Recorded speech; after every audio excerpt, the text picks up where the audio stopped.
Now the Passover of the Jews was at hand. Many went up from the country to Jerusalem before the Passover to purify themselves. And they sought for Jesus and spoke one with another as they stood in the temple. What do you think? That he isn't coming to the feast at all? Now the chief priests and the Pharisees had commanded that if anyone knew where he was, he should report it, that they might seize him. And 6 days before the Passover, Jesus came near to Jerusalem to Bethphage and came to Bethany, at the Mount of Olives, where Lazarus was, who had been dead, whom he raised from the dead. Now when Jesus was in Bethany, in the house of Simon the leper, they made him a supper there. Martha served, but Lazarus was one of those who sat at the table with him. As he sat at the table, a woman came to him. Mary therefore took a pound of ointment of pure nard, very precious, and having an alabaster jar, she broke the jar and poured it over his head, and anointed the feet of Jesus, and wiped his feet with her hair. As he sat at the table, the house was filled with the fragrance of the ointment. But when his disciples saw this, there were some who were indignant among themselves, saying, "Why this waste?" They grumbled against her. Then Judas Iscariot, Simon's son, one of his disciples who would betray him, said, "Why wasn't this ointment sold for 300 denarii and given to the poor?" Now he said this not because he cared for the poor, but because he was a thief, and having the money box used to steal what was put into it. However, knowing this, Jesus said to them, "Leave her alone. Why do you trouble her? She has done a good work for me. For you always have the poor with you, and whenever you want to, you can do them good. But you will not always have me. She has done what she could. She has kept this for the day of my burial. For in pouring this ointment on my body, she has anointed my body beforehand for the burying. Most certainly I tell you, wherever this good news may be preached throughout the whole world, that which this woman has done will also be spoken of for a memorial of her." A large crowd therefore of the Jews learned that he was there, and they came, not for Jesus' sake only, but that they might see Lazarus also, whom he had raised from the dead. But the chief priests conspired to put Lazarus to death also, because on account of him many of the Jews went away and believed in Jesus. On the next day Jesus sent 2 disciples, saying to them, "Go into the village which is opposite you. Immediately as you enter into it, you will find a donkey tied, and a colt with her, on which no one has sat. Untie them and bring them to me. If anyone asks you, 'Why are you doing this?' you shall say, 'The Lord needs them,' and immediately he will send them." They went away and found a young donkey tied at the door outside in the open street, and they untied him. Some of those who stood there, its owners, said to them, "What are you doing, untying the young donkey?" They said, "The Lord needs it," just as Jesus had said, and they let them go, and brought the donkey and the colt to Jesus, and threw their garments on the colt, and set Jesus on. All this was done that it might be fulfilled which was spoken through the prophet, saying, "Don't be afraid. Tell the daughter of Zion, behold, your king comes to you, humble and riding on a donkey, on a colt, the foal of a donkey." His disciples didn't understand these things at first, but when Jesus was glorified, then they remembered that these things were written about him, and that they had done these things to him. A very great multitude had come to the feast. When they heard that Jesus was coming to Jerusalem, they took the branches of the palm trees and went out to meet him. As he went, many spread their garments on the way, and others were cutting down branches from the trees and spreading them on the road. The multitude therefore that was with him when he called Lazarus out of the tomb and raised him from the dead was testifying about it. For this cause also the multitude went and met him, because they heard that he had done this sign. The Pharisees therefore said among themselves, "See how you accomplish nothing. Behold, the world has gone after him."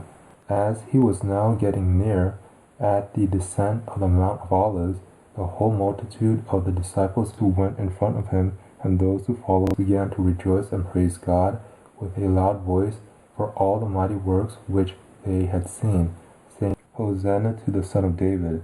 Blessed is the King who comes in the name of the Lord. Peace in heaven and glory in the highest. Blessed is the kingdom of our father David. Hosanna in the highest." Some of the Pharisees from the multitude said to him, "Teacher, rebuke your disciples." He answered them, I tell you that if these were silent, the stones would cry out. When he came near, he saw the city and wept over it, saying, If you, even you, had known today the things which belong to your peace, but now they are hidden from your eyes. For the days will come on you when your enemies will throw up a barricade against you, surround you, hem you in on every side, and will dash you and your children within you to the ground. They will not leave in you one stone on another, because you didn't know the time of your visitation. When he had come into Jerusalem, all the city was stirred up, saying, Who is this? The multitude said, This is the prophet Jesus from Nazareth of Galilee. Jesus entered into the temple in Jerusalem. The blind and the lame came to him in the temple, and he healed them. But when the chief priests and the scribes saw the wonderful things that he did, and the children who were crying in the temple and saying, Hosanna to the Son of David, they were indignant and said to him, Do you hear what these are saying? Jesus said to them, Yes, did you never read, Out of the mouth of babes and nursing babies you have perfected praise? When he had looked around at everything, he left them and went out of the city to Bethany, it being now evening, and camped there with the 12. The next day in the morning, as he returned to the city from Bethany, he was hungry. Seeing a fig tree afar off having leaves on the road, he came to see if perhaps he might find anything on it. When he came to it, he found nothing but leaves, for it was not the season for figs. Jesus told it, Let there be no fruit from you. May no one ever eat fruit from you again. And his disciples heard it. Immediately the fig tree withered away. They came to Jerusalem, and Jesus entered into the temple of God and began to throw out all of those who sold and bought in the temple, and overthrew the money changers' tables and the seats of those who sold doves. He would not allow anyone to carry a container through the temple. He taught, saying to them, Isn't it written, My house will be called a house of prayer for all the nations, but you have made it a den of robbers. The chief priests and the scribes heard it, and sought how they might destroy him, for they feared him, because all the multitude was astonished at his teaching. Now there were certain Greeks among those that went up to worship at the feast. These therefore came to Philip, who was from Bethsaida of Galilee, and asked him, saying, Sir, we want to see Jesus. Philip came and told Andrew, and in turn Andrew came with Philip, and they told Jesus. Jesus answered them, The time has come for the Son of Man to be glorified. Most certainly I tell you, unless a grain of wheat falls into the earth and dies, it remains by itself alone. But if it dies, it bears much fruit. He who loves his life will lose it. He who hates his life in this world will keep it to eternal life. If anyone serves me, let him follow me. Where I am, there will my servant also be. If anyone serves me, the Father will honor him. Now my soul is troubled. What shall I say? Father, save me from this time. For this cause I came to this time. Father, glorify your name. Then there came a voice out of the sky, saying, I have both glorified it and will glorify it again. The multitude therefore who stood by and heard it said, that it hath thundered. Others said, An angel has spoken to him. Jesus answered, This voice hasn't come for my sake, but for your sakes. For this is the judgment of this world. Now the prince of this world will be cast out, and I, if I am lifted up from the earth, will draw all people to myself. But he said this, signifying by what kind of death he should die. The multitude answered him, We have heard out of the law that the Christ remains forever. How do you say the Son of Man must be lifted up? Who is the Son of Man? Jesus therefore said to them, Yet a little while the light is with you. Walk while you have the light, that darkness doesn't overtake you. He who walks in the darkness doesn't know where he is going. While you have the light, believe in the light, that you may become children of light. Jesus said these things, and he departed and hid himself from them. For though he had done so many signs before them, yet they didn't believe in him, that the word of Isaiah the prophet might be fulfilled, which he spoke, Lord, who has believed our report? To whom has the arm of Yahweh been revealed? For this cause they couldn't believe, for Isaiah said again, He has blinded their eyes, and he hardened their heart, lest they should see with their eyes and perceive with their heart, and would turn, and I would heal them. Isaiah said these things when he saw his glory and spoke of him. Nevertheless, even of the rulers many believed in him, but because of the Pharisees they didn't confess it, so that they wouldn't be put out of the synagogue, for they loved men's praise more than God's praise. Jesus cried out and said, Whoever believes in me believes not in me, but in him who sent me. He who sees me sees him who sent me. I have come as a light into the world, that whoever believes in me may not remain in the darkness. If anyone listens to my sayings and doesn't believe, I don't judge him, for I came not to judge the world, but to save the world. He who rejects me and doesn't receive my sayings has one who judges him. The word that I spoke, the same will judge him in the last day. For I spoke not from myself, but the Father who sent me. He gave me a commandment, what I should say and what I should speak. I know that his commandment is eternal life. The things therefore which I speak, even as the Father has said to me, so I speak. When evening came, he went out of the city. As they passed by in the morning, they saw the fig tree withered away from the roots. Peter, remembering, said to him, Rabbi, look, the fig tree which you cursed has withered away. When the disciples saw it, they marveled, saying, How did the fig tree immediately wither away? Jesus answered them, Have faith in God. For most certainly I tell you, if you have faith, whoever may tell this mountain be taken up and cast into the sea, and doesn't doubt in his heart, but believes that what he says is happening, he shall have whatever he says. Therefore I tell you, all things whatever you pray and ask for, believe that you have received them, and you shall have them. Whenever you stand praying, forgive, if you have anything against anyone, so that your Father who is in heaven may also forgive you your transgressions. But if you do not forgive, neither will your Father in heaven forgive your transgressions. He was teaching daily in the temple, but the chief priests and the scribes and the leading men among the people sought to destroy him. They couldn't find what they might do, for all the people hung on to every word that he said. On one of those days they came again to Jerusalem, and he had come into the temple. He was teaching the people in the temple and preaching the good news. As he was walking in the temple, the chief priests and the scribes and the elders of the people came to him as he was teaching, and they began saying to him, Tell us, by what authority do you do these things? Or who gave you this authority to do these things? Jesus said to them, I will ask you one question, which if you tell me, I likewise will tell you by what authority I do these things. The baptism of John, where was it from heaven or from men? Answer me.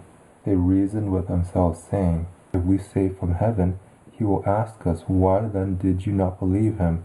But if we say from men, we fear the multitude, for all the people will stone us, for they are persuaded that John was a prophet. They answered Jesus, We don't know. Jesus said to them, Neither do I tell you by what authority I do these things. But what do you think? A man had 2 sons, and he came to the first and said, Son, go work today in my vineyard. He answered, I will not. But afterward he changed his mind and went. He came to the second and said the same thing. He answered, I go, sir. But he didn't go. Which of the 2 did the will of his father? They said to him, The first. Jesus said to them, Most certainly I tell you that the tax collectors and the prostitutes are entering into God's kingdom before you. For John came to you in the way of righteousness, and you didn't believe him. But the tax collectors and the prostitutes believed him. When you saw it, you didn't even repent afterward, that you might believe him. He began to tell the people this parable. Hear another parable. There was a man who was a master of a household, who planted a vineyard, set a hedge about it, dug a winepress in it, built a tower, leased it out to farmers, and went into another country for a long time. When the season for the first fruit came, he sent a servant to the farmer to get from the farmer his share of the fruit of the vineyard. They took him, beat him, and sent him away empty. He sent yet another servant, and they also beat him, and treated him shamefully, and sent him away empty. He sent yet a third, they threw stones at him. wounded him in the head, threw him out, and sent him away shamefully treated. Again he sent another, and they killed him. He sent other servants more than the first, and they treated them the same way, beating some and killing some. The Lord of the vineyard said, What shall I do? I will send my beloved son. It may be that, seeing him, they will respect him. Therefore, still having one, his beloved son, he sent him last to them. But when the farmers saw him, they reasoned among themselves, saying, This is the heir. Come, let's kill him, and the inheritance will be ours. So they took him and threw him out of the vineyard and killed him. When therefore the Lord of the vineyard comes, what will he do to those farmers? They told him, He will miserably destroy those miserable men, and will lease out the vineyard to other farmers, who will give him the fruit in its season. Jesus said to them, He will come and destroy these farmers, and will give the vineyard to others. When they heard it, they said, May it never be. But he looked at them and said, Did you never read in the Scriptures this that is written? The stone which the builders rejected, the same was made the head of the corner. This was from Yahweh. It is marvelous in our eyes. Therefore I tell you, God's kingdom will be taken away from you, and will be given to a nation producing its fruit. He who falls on the stone will be broken to pieces, but on whomever it will fall, it will scatter him as dust. When the chief priests and the Pharisees heard his parables, they perceived that he spoke this parable against them. They sought to seize him that very hour, but they feared the people, because they considered him to be a prophet. They left him and went away. Jesus answered and spoke again in parables to them, saying, The kingdom of heaven is like a certain king who made a marriage feast for his son, and sent out his servants to call those who were invited to the marriage feast, but they would not come. Again he sent out other servants, saying, Tell those who are invited, Behold, I have prepared my dinner. My cattle and my fatlings are killed, and all things are ready. Come to the marriage feast. But they made light of it, and went their ways, one to his own farm, another to his merchandise, and the rest grabbed the servants and treated them shamefully and killed them. When the king heard that, he was angry and sent his armies, destroyed those murderers, and burned their city. Then he said to his servants, The wedding is ready, but those who were invited weren't worthy. Go therefore to the intersections of the highways, and as many as you may find, invite to the marriage feast. Those servants went out into the highways, and gathered together as many as they found, both bad and good. The wedding was filled with guests. But when the king came in to see the guests, he saw there a man who didn't have on wedding clothing. And he said to him, Friend, how did you come in here not wearing wedding clothing? He was speechless. Then the king said to the servants, Bind him hand and foot, take him away, and throw him into the outer darkness. There is where the weeping and grinding of teeth will be. For many are called, but few are chosen. Then the Pharisees went and took counsel how they might entrap him in his talk. They watched him and sent out spies who pretended to be righteous. The Pharisees sent their disciples to him along with the Herodians, that they might trap him with words, so as to deliver him up to the power and authority of the governor. When they had come, they asked him, Teacher, we know that you are honest and teach what is right, and teach the way of God in truth. No matter whom you teach, aren't partial to anyone, for you aren't partial to anyone. Tell us therefore, what do you think? Is it lawful to pay taxes to Caesar or not? Shall we give or shall we not give? But Jesus perceived their craftiness, and knowing their hypocrisy, said to them, Why do you test me, you hypocrites? Show me the tax money. Bring me a denarius, that I may see it. They brought to him a denarius. He asked them, Whose is this image and inscription? They answered, Caesar's. He said to them, Then give to Caesar the things that are Caesar's, and to God the things that are God's. They weren't able to trap him in his words before the people. When they heard it, they marveled at his answer and were silent, and left him and went away. On that day, some of the Sadducees, who say that there is no resurrection, came to him. They asked him, saying, Teacher, Moses wrote to us, If a man dies and leaves a wife behind him, and leaves no children, that his brother should take his wife and raise up offspring for his brother. Now there were with us 7 brothers. The first took a wife and died, and having no offspring left his wife to his brother. The second took her as wife, and he died childless. The third took her, and likewise the 7 all left no children, and died. Afterward the woman also died. In the resurrection therefore, when they rise, whose wife will she be of the 7? For the 7 had her as a wife. Jesus answered them, Isn't this because you are mistaken, not knowing the Scriptures, nor the power of God? The children of this age marry and are given in marriage, but those who are considered worthy to attain to that age and the resurrection from the dead, when they will rise from the dead, they neither marry nor are given in marriage, for they can't die any more, for they are like God's angels in heaven, and are children of God, being children of the resurrection. But about the dead, that they are raised, haven't you read that which was spoken to you by God in the book of Moses about the bush, how God spoke to him, saying, I am the Elohim of Abraham, the Elohim of Isaac, and the Elohim of Jacob. That the dead are raised, even Moses showed at the bush, when he called the Lord the Elohim of Abraham, the Elohim of Isaac, and the Elohim of Jacob. Now he is not the God of the dead, but of the living, for all are alive to him. You are therefore badly mistaken. When the multitudes heard it, they were astonished at his teaching. Some of the scribes answered, Teacher, you speak well. But the Pharisees, when they heard that he had silenced the Sadducees, gathered themselves together. One of the scribes, a lawyer, came and heard them questioning together.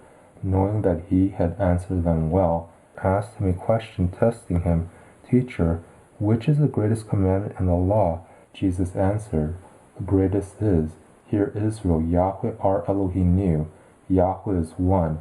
You shall love Yahweh your Elohim with all your heart, and with all your soul, and with all your mind, and with all your strength. This is the first and greatest commandment. A second likewise is this, You shall love your neighbor as yourself.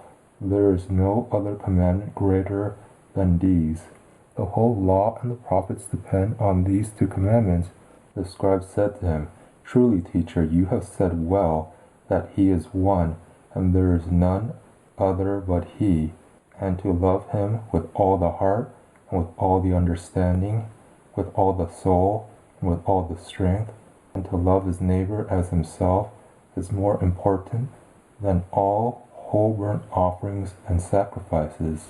When Jesus saw that he answered wisely, he said to him, You are not far from God's kingdom. No one dared ask him any question after that. Now while the Pharisees were gathered together, as he taught in the temple, Jesus asked them a question, saying, What do you think of the Christ? Whose son is he? They said to him, Of David. Jesus responded, How is it that the scribes say that the Christ is the son of David? For David himself said in the Holy Spirit, in the book of Psalms, Yahweh said to my Adonai, Sit at my right hand until I make your enemies the footstool of your feet. Therefore David himself calls him Lord, so how can he be his son? The common people heard him gladly. In his teaching, in the hearing of all the people, he said to his disciples, Beware of the scribes who like to walk in long robes, and love greetings in the marketplaces, the best seats in the synagogues, and the best places at feasts, who devour widows' houses, and for a pretense make long prayers. These will receive greater condemnation. Then Jesus spoke to the multitudes and to his disciples, saying, The scribes and the Pharisees sat on Moses' seat. All things therefore, whatever they tell you to observe, observe and do, but don't do their works, for they say and don't do.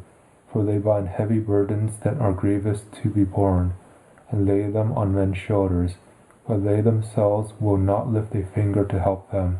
But all their works they do to be seen by men.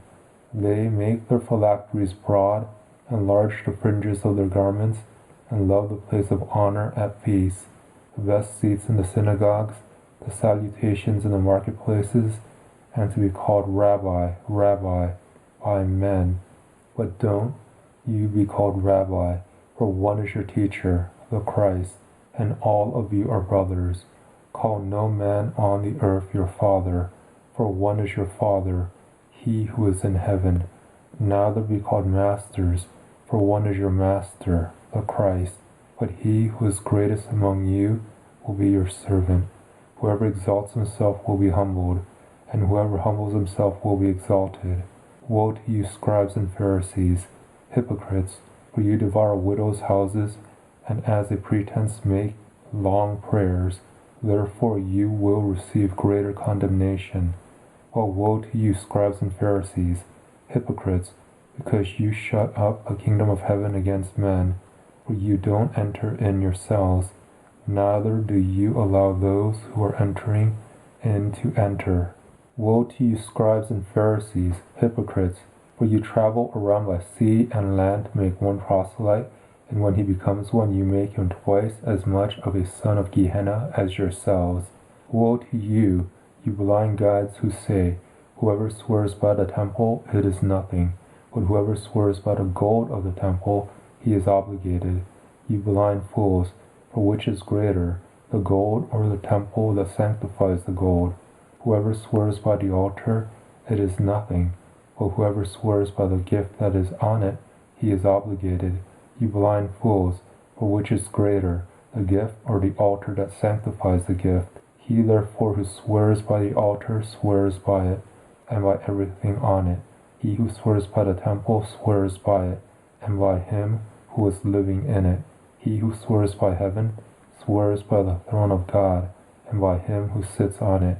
Woe to you, scribes and Pharisees, hypocrites, for you tithe mint, dill, and cumin, and have left undone the weightier matters of the law, justice, mercy, and faith. But you ought to have done these, and not to have left the other undone. You blind guides who strain out a gnat and swallow a camel. Woe to you, scribes and Pharisees, hypocrites, for you clean the outside of the cup and of the platter, but within they are full of extortion and unrighteousness. You blind Pharisee, first clean the inside of the cup and of the platter, that its outside may become clean also. Woe to you, scribes and Pharisees, hypocrites, for you are like whitened tombs, which outwardly appear beautiful, but inwardly are full of dead men's bones and of all uncleanness. Even so you also outwardly appear righteous to men, but inwardly you are full of hypocrisy and iniquity. Woe to you, scribes and Pharisees, hypocrites, for you build the tombs of the prophets and decorate the tombs of the righteous, and say, if we had lived in the days of our fathers, we wouldn't have been partakers with them in the blood of the prophets. Therefore you testify to yourselves that you are children of those who killed the prophets. Fill up, then, the measure of your fathers. You serpents, you offspring of vipers, how will you escape the judgment of Gehenna? Therefore, behold, I send to you prophets, wise men, and scribes.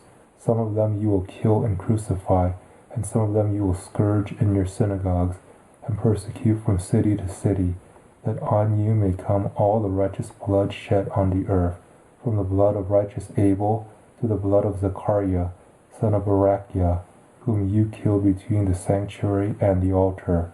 Most certainly I tell you, all these things will come upon this generation. Jerusalem, Jerusalem, who kills the prophets and stones those who are sent to her. How often I would have gathered your children together, even as a hen gathers her chicks under her wings, and you would not. Behold, your house is left to you desolate, for I tell you, you will not see me from now on until you say, Blessed is he who comes in the name of Yahweh. Jesus sat down opposite the treasury and saw how the multitude cast money into the treasury. Many who were rich cast in much. A poor widow came, and she cast in 2 small brass coins, which equal a quadrans coin. He called his disciples to himself and said to them, Most certainly I tell you, this poor widow gave more than all those who are giving into the treasury. For all these put in gifts for God from their abundance, but she out of her poverty gave all that she had to live on. Jesus went out from the temple and was going on his way. His disciples came to him to show him the buildings of the temple, how it was decorated with beautiful stones and gifts. One of his disciples said to him, "Teacher, see what kind of stones and what kind of buildings." Jesus answered them, "You see all these great buildings? Most certainly I tell you, the days will come in which there will not be left here one stone on another that will not be thrown down." As he sat on the Mount of Olives, opposite the temple, Peter, James, John, and Andrew came to him privately, saying, "Teacher, when will these things be? What is the sign that these things are about to happen? What is the sign of your coming and of the end of the age?" Jesus answered them, "Be careful that no one leads you astray, for many will come in my name, saying, 'I am the Christ,' and the time is at hand, and will lead many astray. Therefore don't follow them. You will hear of wars and rumors of wars. See that you aren't troubled, for all this must happen first, but the end won't come immediately." Then he said to them, "Nation will rise against nation and kingdom against kingdom. There will be great earthquakes, famines, and plagues in various places. There will be terrors and great signs from heaven. All these things are the beginning of birth pains. But watch yourselves, for before all these things they will lay their hands on you and will persecute you. They will deliver you up to councils and prisons. You will be beaten in synagogues. Then they will deliver you up to oppression and will kill you.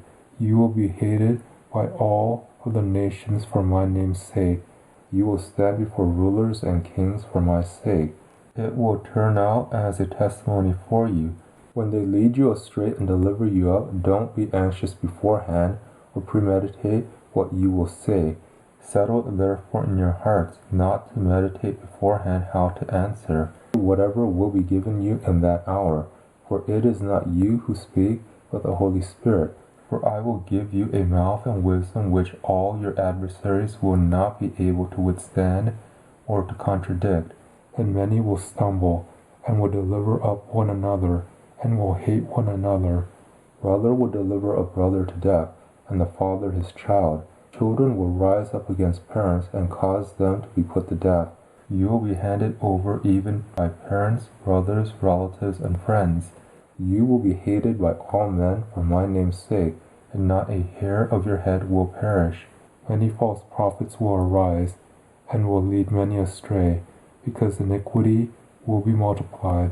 The love of many will grow cold, but he who endures to the end, the same will be saved. By your endurance you will win your lives. This good news of the kingdom must first be preached in the whole world for a testimony to all the nations, and then the end will come. When you see Jerusalem surrounded by armies, then know that its desolation is at hand.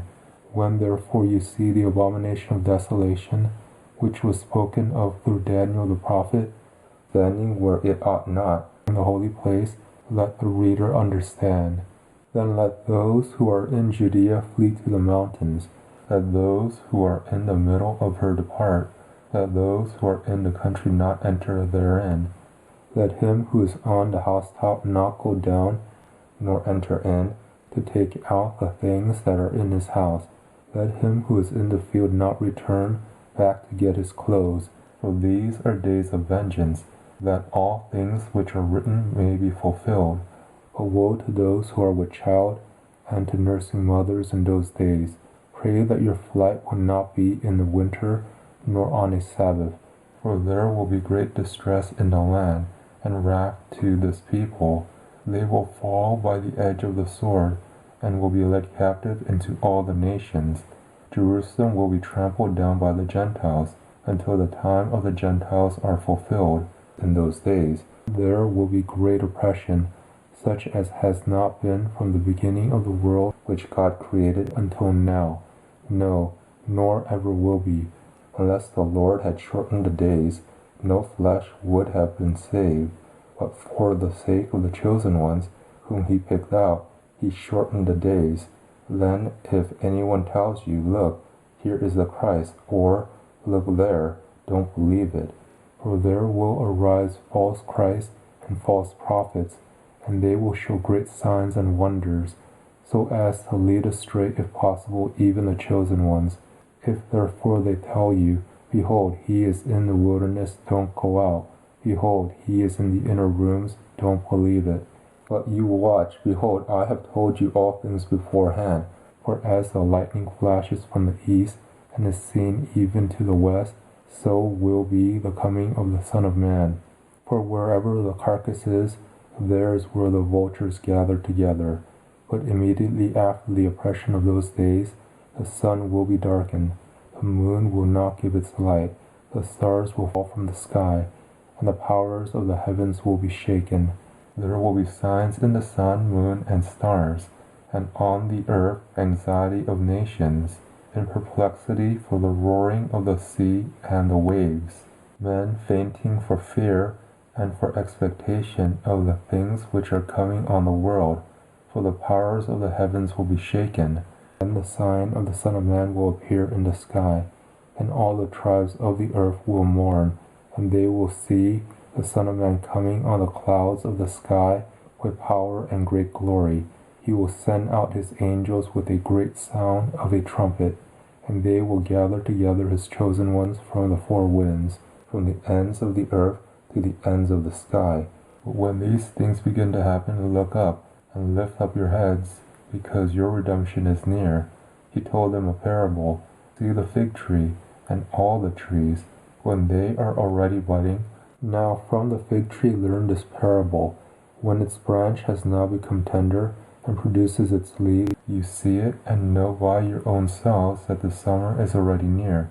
So you also, when you see all these things coming to pass, know that God's kingdom is near, at the doors. Most certainly I tell you, this generation will not pass away until all these things are accomplished. Heaven and earth will pass away, but my words will not pass away. But no one knows of that day and hour, not even the angels of heaven, nor the Son, but only the Father. As the days of Noah were, so will be the coming of the Son of Man. For as in those days which were before the flood, they were eating and drinking, marrying and giving in marriage, until the day that Noah entered into the ship, and they didn't know until the flood came, and took them all away. So will be the coming of the Son of Man. Then 2 men will be in the field, one will be taken, and one will be left. 2 women grinding at the mill, one will be taken, and one will be left. Watch therefore, for you don't know in what hour your Lord comes. But know this, that if the master of the house had known in what watch of the night the thief was coming, he would have watched, and would not have allowed his house to be broken into. Therefore also be ready, for in an hour that you don't expect, the Son of Man will come. Watch, keep alert and pray, for you don't know when the time is. So be careful, or your hearts will be loaded down with carousing, drunkenness, and cares of this life, and that day will come on you suddenly. For it will come like a snare on all those who dwell on the surface of all the earth. Therefore be watchful all the time, praying that you may be counted worthy to escape all these things that will happen, and to stand before the Son of Man. It is like a man traveling to another country, having left his house and given authority to his servants, and to each one his work, and also commanded the doorkeeper to keep watch. Watch therefore, for you don't know when the Lord of the house is coming, whether at evening or at midnight, or when the rooster crows, or in the morning, lest coming suddenly he might find you sleeping. What I tell you, I tell all. Watch. Who then is the faithful and wise servant, whom his Lord has set over his household, to give them their food in due season? Blessed is that servant whom his Lord finds doing so when he comes. Most certainly I tell you that he will set him over all that he has. But if that evil servant should say in his heart, My Lord is delaying his coming, and begins to beat his fellow servants and to eat and drink with the drunkards, the Lord of that servant will come in a day when he doesn't expect it, and in an hour when he doesn't know it, and will cut him in pieces, and appoint his portion with the hypocrites. There is where the weeping and grinding of teeth will be. Then the kingdom of heaven will be like 10 virgins who took their lamps and went out to meet the bridegroom. 5 of them were foolish and 5 were wise. Those who were foolish, when they took their lamps, took no oil with them, but the wise took oil in their vessels with their lamps. Now while the bridegroom delayed, they all slumbered and slept. But at midnight there was a cry, Behold, the bridegroom is coming, come out to meet him. Then all those virgins arose and trimmed their lamps. The foolish said to the wise, Give us some of your oil, for our lamps are going out. But the wise answered, saying, What if there isn't enough for us and you? You go rather to those who sell and buy for yourselves. While they went away to buy, the bridegroom came, and those who were ready went in with him to the marriage feast, and the door was shut. Afterward the other virgins also came, saying, Lord, Lord, open to us. But he answered, Most certainly I tell you, I don't know you. Watch therefore, for you don't know the day nor the hour in which the Son of Man is coming. For it is like a man going into another country, who called his own slaves, and entrusted his goods to them. To one he gave 5 talents, to another 2, to another 1, to each according to his own ability. Then he went on his journey. Immediately he who received the 5 talents went and traded with them, and made another 5 talents. In the same way, he also who got the 2 gained another 2. But he who received the 1 talent went away and dug in the earth, and hid his Lord's money. Now after a long time the Lord of those slaves came and reconciled accounts with them. He who received the 5 talents came and brought another 5 talents, saying, Lord, you delivered to me 5 talents. Behold, I have gained another 5 talents besides them. His Lord said to him, Well done, good and faithful slave. You have been faithful over a few things. I will set you over many things. Enter into the joy of your Lord. He also who got the 2 talents came and said, Lord, you delivered to me 2 talents. Behold, I have gained another 2 talents besides them. His Lord said to him, Well done, good and faithful slave. You have been faithful over a few things. I will set you over many things.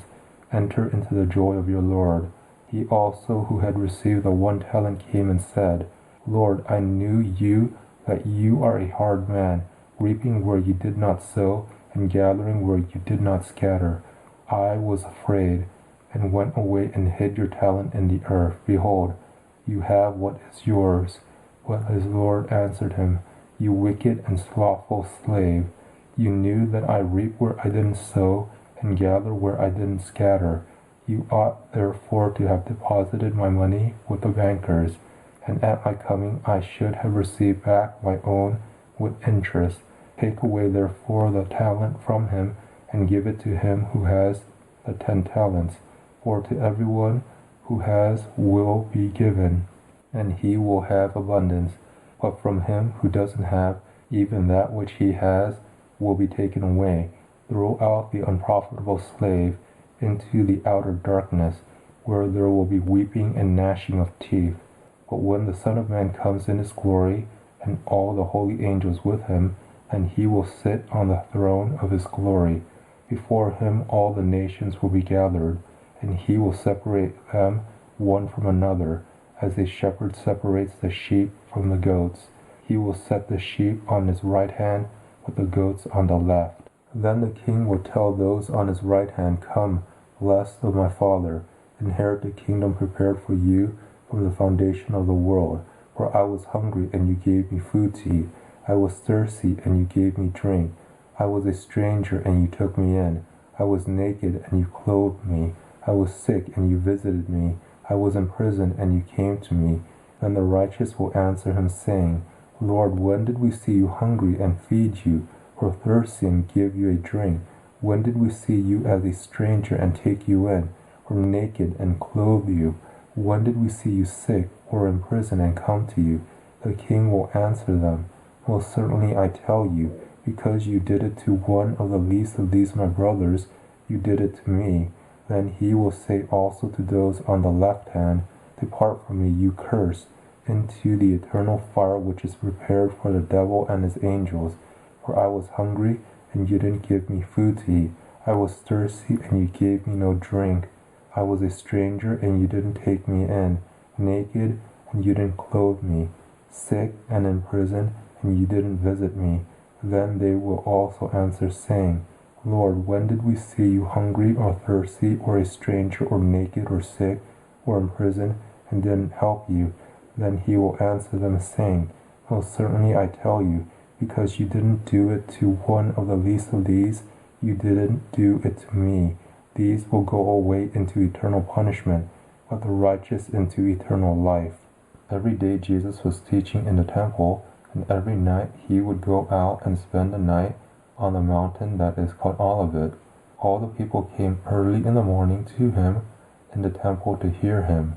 Now the feast of unleavened bread, which is called the Passover, when Jesus had finished all these words, he said to his disciples, You know that after 2 days the Passover is coming, and the Son of Man will be delivered up to be crucified. Then the chief priests, the scribes, and the elders of the people were gathered together in the court of the high priest, who was called Caiaphas. They took counsel together how they might seize him by deception and kill him.